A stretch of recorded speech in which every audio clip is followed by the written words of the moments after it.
ನೋಡಿ ಫ್ರೆಂಡ್ಸ್, ಇಲ್ಲಿ ಇದು ದೇವಾಲಯ. ಈ ದೇವಸ್ಥಾನಕ್ಕೆ ಶ್ರೀ ಮಲ್ಲಿಕಾರ್ಜುನ ದೇವಾಲಯ ಅಂತಂದು ಹೇಳಿ ಕರೀತಾರೆ. ಈ ಒಂದು ದೇವಾಲಯ ಮೊಟಗಿ ಬಸವಣ್ಣನ ಗುಡಿಯ ಎದುರು ಭಾಗದಲ್ಲಿ ಇರುವಂಥ ದೇವಾಲಯ.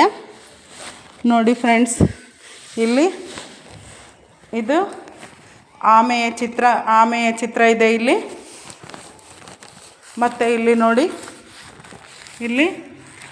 ಇಲ್ಲಿಯೂ ಸಹ ಆಮೆಯದು ಇದು ಇದೆ, ಕಲ್ಲಿನ ಮೂರ್ತಿ.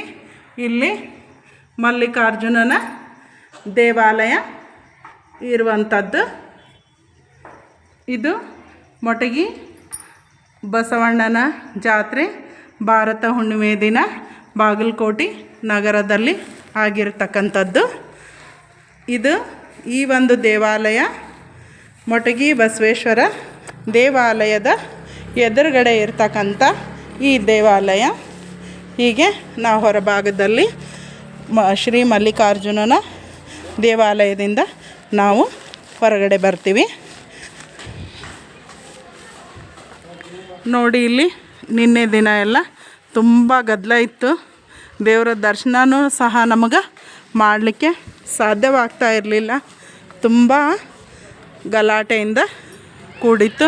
ಒಳಗೆ ಹೋಗಿ ನಮಗೆ ದೇವರ ದರ್ಶನವೂ ಸಹ ಮಾಡಲಿಕ್ಕೆ ಆಗ್ತಾ ಇರಲಿಲ್ಲ.